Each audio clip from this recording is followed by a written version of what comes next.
Bueno, estamos en el último mes de este trimestre en el que estamos estudiando acerca de la ética cristiana. Hoy vamos a abarcar, creo que ya gran parte de lo que sería la ética situacional, la perspectiva situacional, y creo que la meta del curso para esta primera etapa es al menos llegar a hacer una introducción a los 10 mandamientos y abarcar quizás parte del primer mandamiento. El resto, si el Señor lo permite, lo estaremos estudiando el próximo año. Entonces, estamos hablando de la perspectiva situacional. Y aquí la pregunta, ¿verdad?, que buscamos contestar es, ¿cómo puedo yo dar mayor gloria a Dios? Ese es el fin que se persigue. Y sin embargo, vimos que a pesar de que podamos entender eso, de que el fin es dar la gloria a Dios, y hablaremos más acerca de esta meta como parte de esta clase, podemos a veces adoptar estrategias a la hora de tomar decisiones en las situaciones que estamos enfrentando de manera sencilla o más bien diríamos simplista. Es decir, una estrategia simplista la vimos como aquellos que dicen no hay mucha relación realmente entre las situaciones de la Biblia y las que yo vivo. Y por lo tanto, usando la analogía de una casa que está rodeada por un jardín y luego de ese jardín hay un desierto, son aquellos que hacen esa cerca muy cerca del desierto. De manera que si bien hay cosas que nos son permitidas, hay otras que no. Y entonces esa estrategia tan relajada nos expone a nosotros a hacer cosas que realmente el Señor prohíbe. Estaríamos aprobando aquello que no es lo bueno. La otra estrategia es una estrategia llamada de rigor. Aquí entonces, para evitar entonces ese peligro de hacer aquello que el Señor prohíbe, voy a hacer la cerca más pequeña. La voy a tener muy cerca de la casa, muy poco jardín.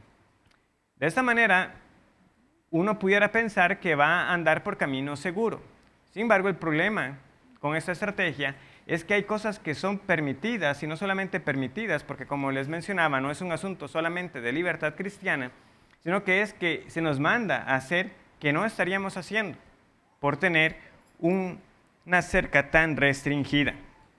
Por eso es que está ese problema con la estrategia de rigor, ¿verdad? Siguiendo esa analogía, los límites están muy cerca de la casa. Lo bueno de esta estrategia, si hay algo que se puede rescatar, es que reconoce que las situaciones de la Biblia aplican para nosotros. Ellos van a decir, no, en efecto, lo que está en la Escritura tiene que ver con nuestras situaciones hoy. El problema está más bien en que no reconoce que también hay diferencias. ¿Ven? Entonces, ¿por qué es que se oponen entre sí y por qué no nos sirve ni la una ni la otra llevadas de manera literal o tajante? ¿Por qué? Porque sí hay que reconocer que hay situaciones que aplican, pero hay que reconocer también que son diferentes. Nuestros días no son los días de Israel, nuestros días no son los días de la iglesia primitiva. Entonces, la estrategia de rigor al final atenta contra la libertad cristiana, prohibiendo lo que en ciertas ocasiones es correcto. Y una segunda consecuencia es que tal rigurosidad puede traer desánimo a los creyentes al convertir o hacer que sientan que la palabra de Dios es simplemente una pesada carga. Entonces, ¿cómo podemos corregir? ¿Qué correctivos tenemos ante una estrategia de rigor? Bueno, primero recordando, como les decía, que sí hay diferencias que debemos tomar en cuenta. Mientras hay aplicaciones directas muy obvias de los mandamientos, otras requieren mayor consideración. Por ejemplo, y no es que lo vamos a abordar ahorita, pero simplemente para, como dicen, tener algo en lo que estar pensando. ¿Cómo aplica un no matarás en el caso de la defensa personal? Tenemos pasajes en la Escritura que abiertamente aborden que es legítimo que en defensa personal yo le quite la vida a otra persona. O si yo soy convocado a la guerra, en el caso de que el país tuviera ejército, no es el caso de nuestro país, pero si lo tuviera, ¿debo yo participar de esa guerra? Sabiendo que en una guerra, en efecto, yo voy a tener que quitar la vida a otras personas. Y aún más, si en esa guerra está participando, y sé que hay creyentes que también han sido convocados ahí. ¿Cuándo una persona debería ser desconectada? Entonces, de nuevo, nosotros no creemos que la Biblia no tenga nada que decir al respecto. Sí creemos que hay, pero hay que reconocer que hay circunstancias diferentes. Un parámetro que nos puede servir, por ejemplo, ¿Mandó Dios en ocasiones al pueblo de Israel a hacer lucha contra los pueblos vecinos? Claro que sí. Pero no solamente contra los pueblos vecinos, también era contra aquellos que estaban más allá de los límites de la tierra que les había sido dado. Y si nosotros prestamos atención, hay diferencias en el mandato. En unos casos había que hacer una exterminación completa. En el otro caso, había la posibilidad de ofrecerle a ese pueblo si querían rendirse voluntariamente. No era ir y de una vez matar, sino se les daba la oportunidad si querían ser servidores. Algunos recordarán entonces el relato, ¿verdad?, de los gabaonitas y cómo, ¿verdad?, ellos idearon toda su mentira para que se les perdonara la vida.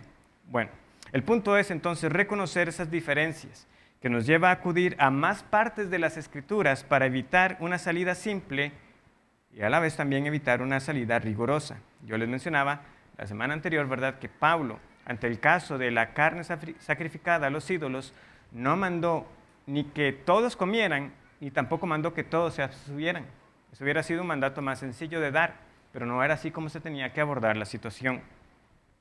El tercer escenario, la estrategia, es la llamada de la autoridad humana.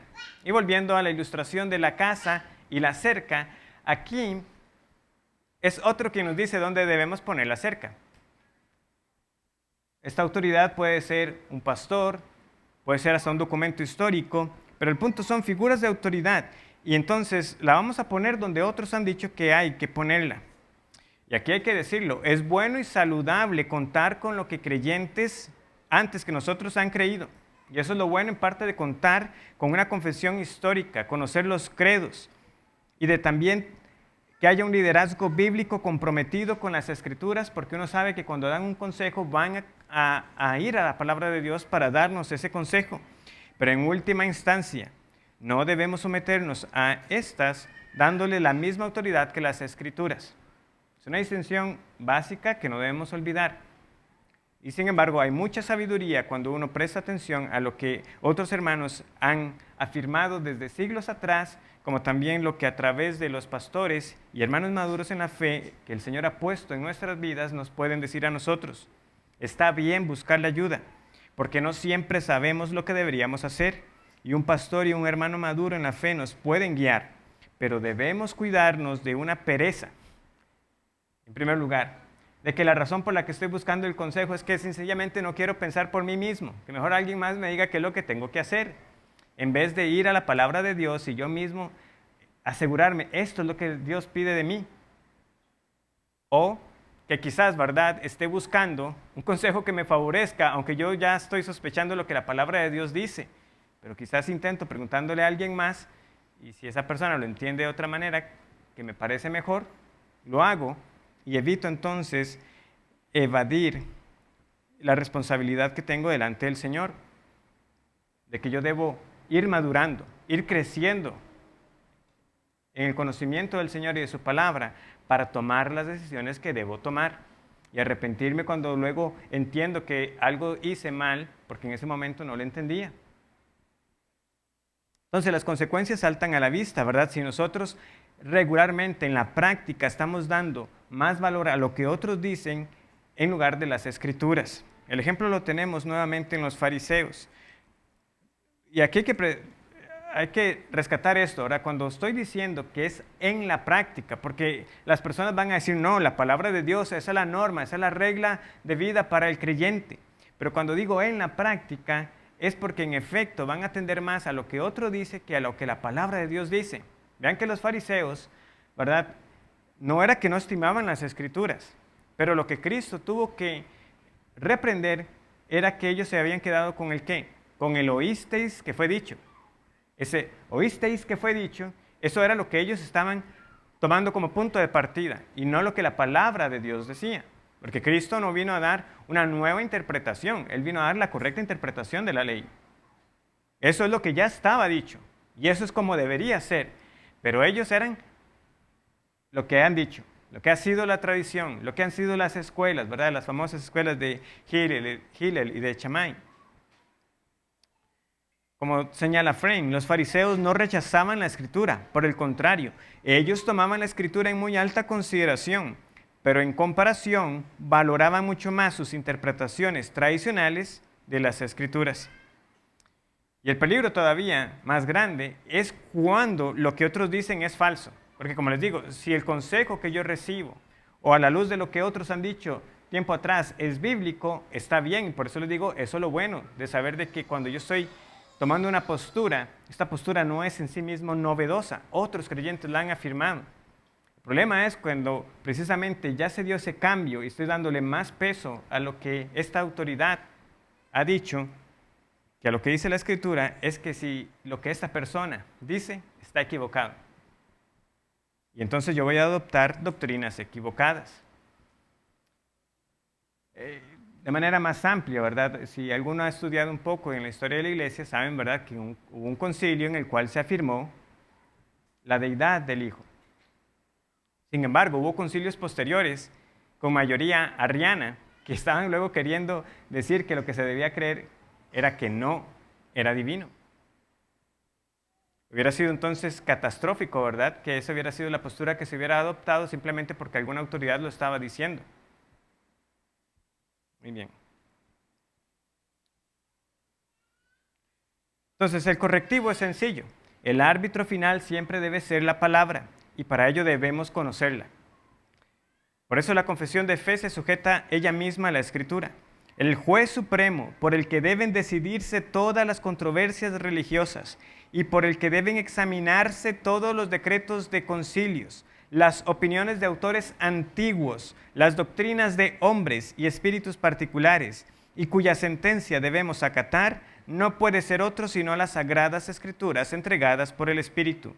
A dichas Escrituras así entregadas se reduce nuestra fe en definitiva.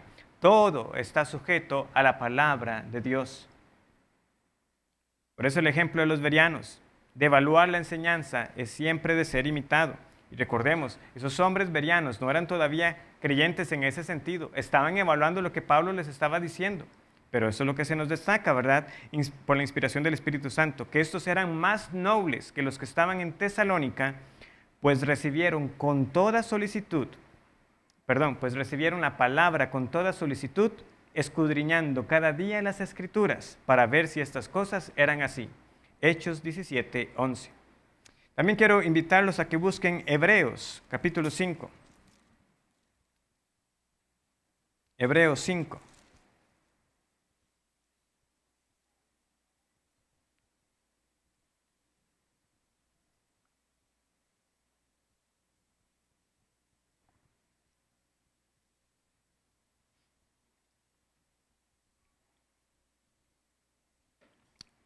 Y leamos a partir del versículo 11 para tener un poquito más de contexto. Ahora se nos viene hablando del sacerdocio del Señor Jesucristo, pero vean luego la acotación, la aplicación que tiene que hacérsenos a nosotros. Acerca de esto tenemos mucho que decir y difícil de explicar, por cuanto os habéis hecho tardos para oír, porque debiendo ser ya maestros, después de tanto tiempo, tenéis necesidad de que se os vuelva a enseñar cuáles son los primeros rudimentos de las palabras de Dios.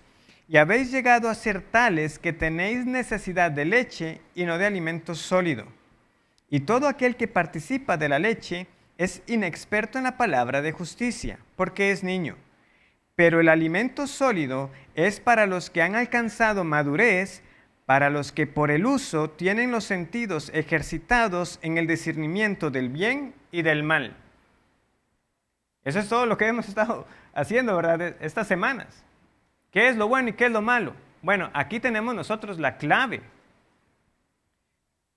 La madurez cristiana se ve precisamente en ese discernimiento del bien y del mal. ¿Pero cómo? Siendo expertos en la palabra, maduros en la palabra. Y todo aquel que participa de la leche es inexperto en la palabra de justicia, porque es niño. Pero el alimento sólido, que es la misma palabra, es para los que han alcanzado madurez, para los que por el uso tienen los sentidos ejercitados en el discernimiento del bien y del mal. Están nuestros sentidos ejercitados. Unos sentidos ejercitados reconocerán las similitudes y las diferencias de las situaciones de la Biblia con las nuestras. Porque en cada circunstancia de las Escrituras, Dios es inmutable y la humanidad siempre ha estado caída en pecado, pero a la vez nuestros días, ¿verdad? No son los días de Noé, ni los de Israel, ni los de la iglesia con los apóstoles presentes. Pero con el uso de los sentidos podemos nosotros reconocer siempre lo que está bien y lo que está mal. Un ejemplo, volvamos de nuevo a aspectos acerca de la comida. Bueno, como recientemente se nos exponía, ¿verdad? En Génesis capítulo 1, versículo 29, ¿qué le fue dado al hombre y a los animales en general para comer? Toda planta, ¿verdad? Génesis 1:29. Y dijo Dios, he aquí, os he dado toda planta que da semilla, que está sobre la tierra, y todo árbol en que hay fruto y que da semilla, os serán para comer. Sin embargo, luego de la caída, ¿qué sucede? Vamos a Génesis capítulo 9. Y particularmente después del diluvio. En Génesis 9:3, el Señor ahora dice lo siguiente: todo lo que se mueve y vive os será para mantenimiento, así como las legumbres y plantas verdes, os lo he dado todo. Además de las plantas que ya habían sido dadas, ahora está esta afirmación explícita del Señor que también todo lo que se mueve y vive, es decir, ahora pueden comer de los animales. Sin embargo, por un tiempo, en particular para la nación de Israel, era claro que no se podía comer tampoco todo animal. ¿Cuál era ahí la regulación? Había una distinción entre animales limpios y animales inmundos. Habían animales que no se podían comer. Además es interesante que aún incluso aquí, desde Génesis 9, en el versículo 4, vean que aunque se está dando todo animal, tampoco era de cualquier manera, porque dice, pero carne con su vida, que es su sangre, no comeréis. También había una regulación. Y esto nos ayuda a nosotros cuando luego leemos de esa expresión, ¿verdad? De ese ahogado de sangre en el Nuevo Testamento, en Hechos y la reunión que hubo en Jerusalén. Entonces, lo vamos notando. Génesis 1, todas las plantas. Génesis 9, animales y plantas. Los días de Israel, bueno, animales, pero no todo animal. Hay animales que no pueden comer. Llegamos luego a los días de Jesús. Y luego nos dice Marcos 7:19 que Jesús hizo limpios todos los alimentos. Y esto es reconfirmado también en el libro de los Hechos, cuando el Señor le dice a Pedro que él no llamara inmundo a lo que Dios limpió.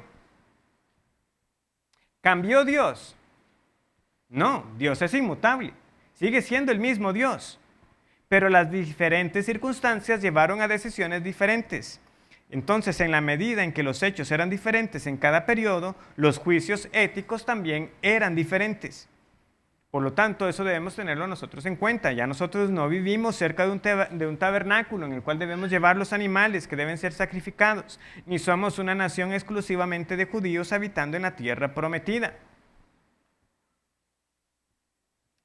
No lo había notado aquí, pero hace unos años, recuerdo, yo particularmente era ignorante de qué era realmente la morcilla. De chiquillo me la comía feliz cuando me la servían allá. Y luego me dijeron, pero es que no hay que comer sangre. Y yo dije, pero ¿cuál sangre, verdad? ¿Qué me estoy comiendo? Y ya luego entendí.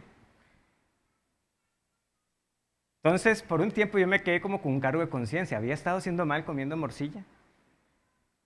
Puede a veces parecer gracioso, pero el asunto es que si uno quiere conducirse delante del Señor, bueno, fue algo que hice por ignorancia, o si realmente pudiera yo comerlo. ¿Por qué? Porque la pregunta sigue siendo relevante. Bueno, ya Dios dijo que todos los animales son limpios. Y Jesús dijo que todos los alimentos son limpios. ¿Ya no importa lo que comamos? No, sigue importando. Por ejemplo, Romanos 13:13 nos dice a nosotros que no debemos andar en glotonerías. Y más adelante, en Romanos 14:20, no debemos hacer tropezar a otros con lo que comemos. Todas las cosas a la verdad son limpias. Vuelve a reiterarnos Pablo. Pero es malo que el hombre haga tropezar a otros con lo que come. Entonces sí, por un tiempo tuve el cargo. ¿Habré hecho mal? y podría seguirlo haciendo. Ahora entiendo que sí, aunque realmente nunca más se me ha vuelto a presentar. ¿Por qué? Porque en última instancia el comer y el beber es para la gloria de Dios. Por lo tanto, nosotros debemos estar atentos a estas estrategias, cuya sencillez a veces pudiera parecer atractiva, ¿verdad? No, realmente no hay nada que podamos aplicar o no, esto no se puede hacer porque no está explícitamente aprobado en las Escrituras, o mejor hago lo que otros me dicen. Pueden ser a veces soluciones sencillas, atractivas, pero fallan en ver el contexto más amplio en las cuales debemos tomar decisiones. Entonces, dicho eso, retomemos. ¿Cuál es entonces la meta de la ética cristiana? La gloria de Dios. Desde las primeras lecciones, ¿verdad?, consideramos precisamente lo que hacía a una obra buena. Y en parte de eso era la motivación. Es una obra que es hecha, ¿verdad?, en fe, porque todo lo que no proviene de fe es pecado, y es hecho para la gloria de Dios. Entonces eso lo hemos reiterado en varias ocasiones. Y lo estoy destacando nuevamente en esta clase porque si alguno indaga más acerca de la ética situacional, va a encontrarse con ejemplos que no son muy buenos realmente. Y para algunos ese nombre hace hasta... Nosotros no hablamos de ética situacional. ¿Por qué? Porque algunos lo asocian con teólogos liberales, por ejemplo, Barth y Bullman, o filósofos que en algún momento se llegaron a identificar con el cristianismo, como Joseph Fletcher, a quien se le llama el padre de la ética situacional, y que por un tiempo fue un clérigo de la iglesia episcopal, pero ya luego abiertamente dijo que era ateo. El punto es que Fletcher y teólogos afines siguieron la ética desde esta óptica. Ellos afirmaron que el amor es el mayor fin. El amor es el fin mayor por el cual debemos hacer las cosas.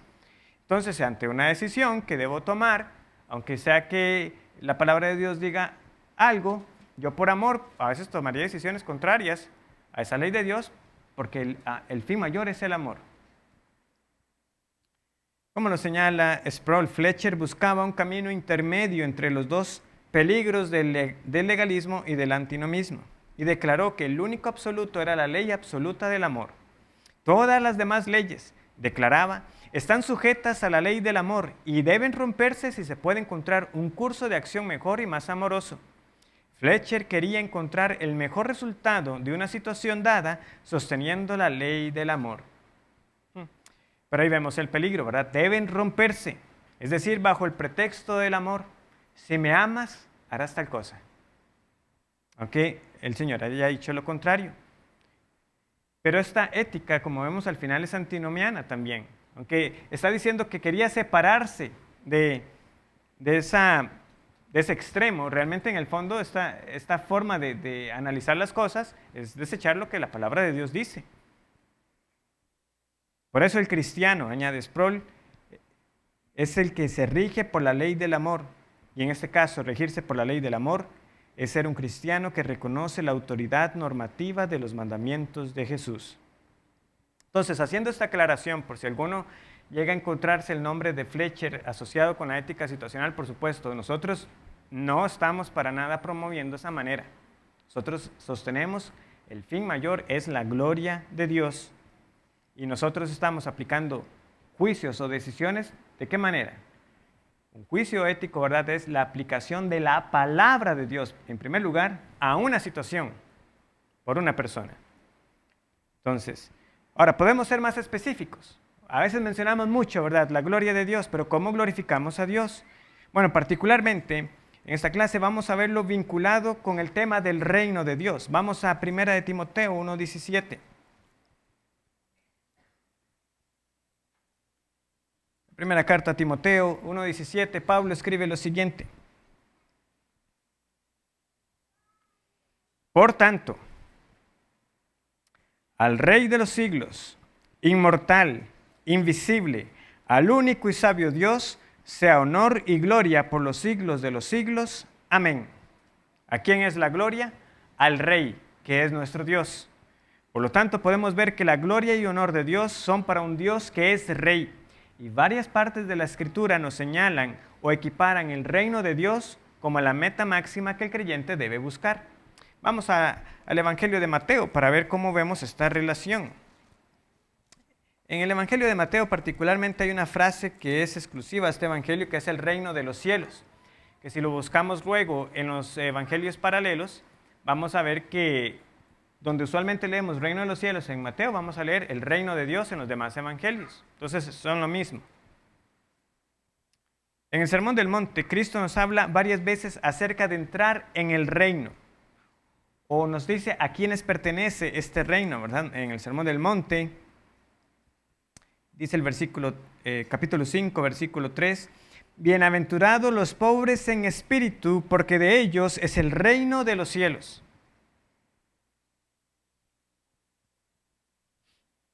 El versículo 12, gozaos y alegraos, porque vuestro galardón es grande en los cielos, porque así persiguieron a los profetas que fueron antes de vosotros. Y el versículo 10, más explícitamente, bienaventurados los que padecen persecución por causa de la justicia, porque de ellos es el reino de los cielos. El Padre Nuestro es una oración también explícita, que es lo que nos dice el Señor a nosotros. Vosotros pues oraréis así, Mateo 6:9. Padre nuestro que estás en los cielos, santificado sea tu nombre, venga tu reino. Entonces, Padre, en esta oración debemos entenderlo no solamente, ¿verdad?, con la primera imagen que nos puede venir a nosotros de un sentido filial de padre e hijo. Padre aquí tiene una connotación regia, de realeza. De hecho, se entiende que las naciones vasallas se dirigían al rey, ¿verdad?, que era su superior, como padre. Por eso podemos nosotros ver esa conexión. Estamos orando al Padre, pero estamos pidiendo que venga su reino. ¿Por qué? Porque a ese Padre lo reconocemos como Rey absoluto sobre nuestras vidas. Y más explícitamente, ¿verdad? Mateo 6:33, ¿qué nos dice a nosotros? ¿Qué es lo que debemos buscar primeramente? ¿Cuál debería ser la meta de nuestras vidas? Mas buscad primeramente el reino de Dios y su justicia, y todas estas cosas os serán añadidas. Mas buscad primeramente el reino de Dios. Por lo tanto, buscar el reino de Dios no debe ser opuesto o muy diferente a glorificar a Dios, si debemos hacerlo todo para la gloria de Dios. Hacer todo para la gloria de Dios significa buscar primeramente el reino de Dios. Vean que lo demás que está ahí son cosas válidas en la vida, ¿verdad? Preocuparse por el techo, por la comida, qué vestiremos, qué beberemos. Todos los gentiles buscan estas cosas, pero vuestro Padre Celestial, nuevamente ese título, sabe que tenéis necesidad de todas estas cosas. Pero buscad primeramente el reino de Dios. Sí, en lo que hacemos, en nuestros roles, buscaremos cuidar de nuestra familia, cuidar de nuestros hijos, ser trabajadores que cumplen con sus responsabilidades, pero todo eso es en el contexto de que yo vivo para otro reino. La manera en que lo hago es porque quiero glorificar a Dios y porque primeramente estoy buscando un reino que no es de este mundo. Si la meta en esta vida no es tener alimento, techo, no, la meta de esta vida es buscar primeramente el reino de Dios. Por supuesto, Dios es rey sobre toda la tierra. Varios salmos y varios pasajes en la Escritura sí lo afirman. Por ejemplo, el Salmo 47, uno de tantos que pudiéramos citar. El Salmo 47, a partir del verso 7 dice, porque Dios es el rey de toda la tierra. Cantad con inteligencia. Reinó Dios sobre las naciones. Se sentó Dios sobre su santo trono. Porque de Dios son los escudos de la tierra. Él es muy exaltado. Pero la Biblia también es específica en que el reino de Dios consiste en su gobierno sobre aquellos que Él ha llamado para sí. Él gobierna sobre todo como creador y soberano que es. Pero cuando la Escritura habla particularmente de este reino de los cielos, este reino de Dios, es el reino sobre aquellos que ha llamado para su gloria. A los que ha decidido salvar por pura gracia. Esta nación redimida. Y esta fue la responsabilidad que se le dio a Adán y a Eva. Cuando a Adán y Eva se les dijo que fructificaran y se multiplicaran, lo que nosotros vemos en ese propósito de Dios era poblar el mundo con ciudadanos del reino. Un mundo poblado con servidores del Señor. Y luego de la caída, Dios revela que su plan, su propósito no ha sido frustrado. Sigue en pie, pero resulta que es que antes de que todo esto aconteciera, ya Dios tenía un plan de redención que Él mismo haría entonces esto, que el hombre no pudo llevar a cabo. Él redimiría a este pueblo escogido de entre la raza humana caída. Y Abraham entonces le dice, en ti serán benditas ¿qué? Todas las naciones. Todas las naciones. Y así progresivamente se nos va revelando en las Escrituras hasta que llegamos al nuevo pacto y a la iglesia, y esta iglesia con un alcance mundial. Y finalmente Apocalipsis nos presenta a nosotros a esa multitud de redimidos, ¿verdad? De todas las naciones y lenguas. Entonces, como les digo, ese propósito no se ha frustrado. El reino de Dios, una multitud de servidores para su gloria, en una nueva creación. Entre tanto, ¿cómo viven los ciudadanos de este reino que tanto estamos esperando y que estamos buscando? Bueno, tenemos la conocidísima pregunta del catecismo, ¿verdad? ¿Cuál es el propósito principal del hombre? El fin principal del hombre es glorificar a Dios y disfrutar de Él para siempre. Sin embargo, la pregunta es singular. El fin, no los fines. Glorificar a Dios y disfrutar de Él, no debemos verlo como si fueran opuestos. Pero en primer lugar, veamos nuevamente cómo estos hermanos entendieron, y aquí de nuevo acudiendo, ¿verdad?, a esta sabiduría de hermanos que fueron antes que nosotros. Destacaron en primer lugar, nosotros existimos para glorificar a Dios. Ahora, ¿cómo glorificamos a Dios? Bueno, lo glorificamos viviendo en obediencia a Él.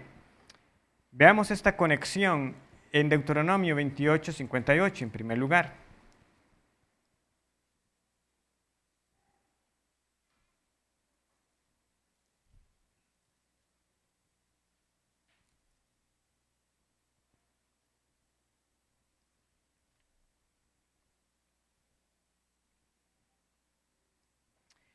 Deuteronomio 28:58 dice lo siguiente. Y solo para que tengan como nota, el versículo 47 también nos va a servir hacia el final, cuando dice, por cuanto no serviste a Jehová tu Dios con alegría y con gozo de corazón, por la abundancia de las cosas servirás por tanto a tus enemigos. Pero en el 58 les dice lo siguiente, si no cuidares de poner por obra todas las palabras de esta ley que están escritas en este libro, temiendo este nombre glorioso y temible, Jehová tu Dios. Veamos aquí la conexión. Reconocer la gloria de Dios, temer a este Dios que es glorioso, equivale a ¿qué? A poner por obra todos sus mandamientos. Si no cuidares de poner por obra, temiendo este nombre glorioso, Jehová tu Dios. En otras palabras, dicho positivamente, ¿verdad? Porque aquí está en un sentido negativo. Si no cuidares, dicho positivamente, el que cuida de poner los mandamientos de Dios por obra, teme al Dios que reconoce como el Dios glorioso, Jehová, tu Dios, Jehová mi Dios. En Juan 15 se hace todavía más explícito. Vamos a la parábola de la vid.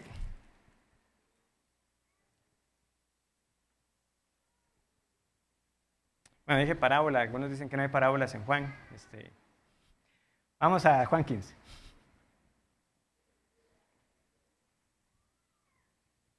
Juan 15:8. En esto es glorificado mi Padre. Aquí tenemos un texto explícito. Nuestro fin es glorificar a Dios. Y Juan 15:8 nos dice, en esto es glorificado mi Padre. ¿Cómo? En que llevéis mucho fruto y seáis así mis discípulos. Muy bien. ¿Cómo glorificamos a Dios llevando mucho fruto? Entonces la pregunta ahora es, ¿y cómo llevamos mucho fruto? Bueno, Juan 15 también nos contesta. Versículo 5. Yo soy la vid, vosotros los pámpanos. El que permanece en mí y yo en él, éste lleva mucho fruto, porque separados de mí, nada podéis hacer. Muy bien, ya contestamos la pregunta, ¿cómo llevamos mucho fruto? En Cristo, permaneciendo en Cristo. No hay entonces posibilidad de llevar una vida fructífera que glorifica a Dios aparte de estar en Cristo. Pero entonces la pregunta puede surgir, ¿y cómo permanezco en Cristo? Juan 15 también nos contesta, versículo 10. Si guardareis mis mandamientos, permaneceréis en mi amor, así como yo he guardado los mandamientos de mi Padre y permanezco en su amor. Vemos la cadena. Glorificamos al Padre cuando llevamos mucho fruto, y llevamos mucho fruto cuando permanecemos en Cristo, y permanecemos en Cristo y en su amor cuando guardamos sus mandamientos. Esa es la señal que usted puede tener en su vida para saber de que está en Cristo, una vida que es de obediencia a los mandamientos del Señor. Y en eso usted puede tener la certeza que en esa vida de obediencia está glorificando al Padre, que está cumpliendo el propósito, el fin para el cual usted fue creado. Pero el catecismo incluye también en su respuesta el disfrutar de Dios para siempre. El fin de nuestra existencia así lo debe abarcar. Pero ¿cómo reconciliamos que todo lo que hacemos es para la gloria de Dios con el hecho de que debemos disfrutar también de Dios? Aquí es donde se marca la gran diferencia con esas otras éticas situacionales paganas o incrédulas. Nosotros no somos utilitaristas. Nosotros no afirmamos que el fin de todas las cosas es buscar la felicidad para el mayor número de personas. O de ese hedonismo impío de la búsqueda del placer. Haga lo que le traiga mayor placer o lo que le evite el mayor dolor. La respuesta la seguimos teniendo en el mismo reino de Dios. ¿Por qué? Porque el reino de Dios es descrito como un reino que es de gozo, que es causa de gozo. Romanos 14, 17 nos dice, porque el reino de Dios no es comida ni bebida, sino vean lo que se describe ahí, sino que es ¿qué? Justicia, paz y gozo en el Espíritu Santo. ¿Qué nos dice la parábola del tesoro escondido en Mateo capítulo 13? Dice así, Mateo 13, 44.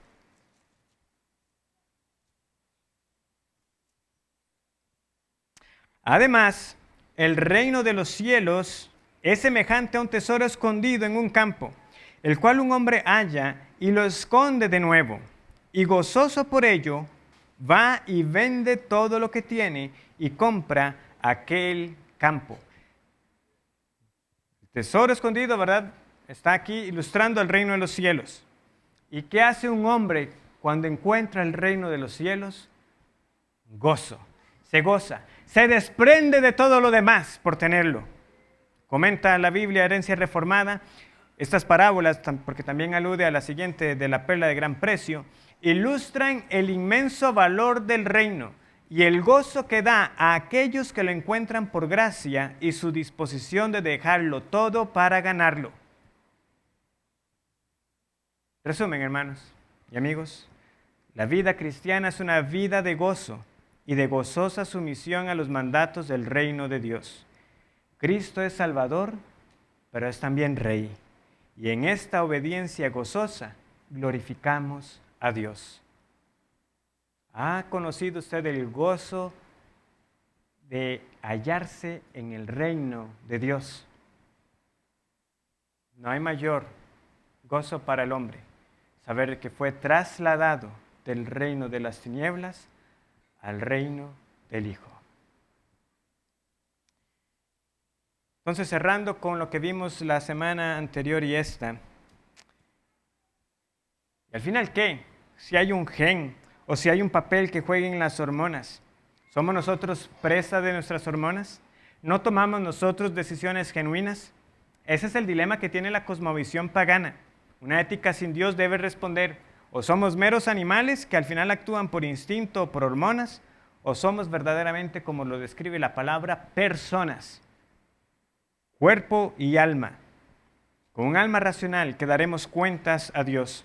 Sin embargo, la pregunta para nosotros es, ¿estamos comprando esa visión de la vida, justificando lo que hacemos sencillamente porque soy así? Es que yo soy así.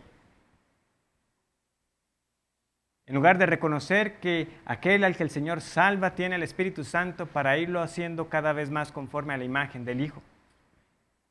No, yo no puedo justificar todos mis pecados diciendo es que yo soy así. Fue triste, ¿verdad?, ese reporte que les presenté la semana anterior de este diario El Atlántico, sería la traducción. Y en una parte del reporte ellos hacían una encuesta a mujeres que ya habían abortado, habiendo recibido el diagnóstico. Aquí hay una anomalía. ¿Cuál es su decisión? Las mujeres abortaron. No se dice la cantidad de mujeres que entrevistaron, ellos nada más dicen que fue un pequeño muestreo, pero 2/3 partes de estas mujeres a las que entrevistaron, después de que ya habían abortado, ellas dijeron lo siguiente: dijeron que habían deseado o incluso orado que se produjera un aborto espontáneo. No es que quisieran que sus maridos, sus médicos o sus legisladores les dijeran lo que tenían que hacer, sino que reconocían que la elección conlleva responsabilidad e invita a ser juzgada. Me siento culpable por no ser el tipo de persona que podría criar a este tipo de necesidades especiales, dijo una mujer del estudio. Culpa, culpa, culpa.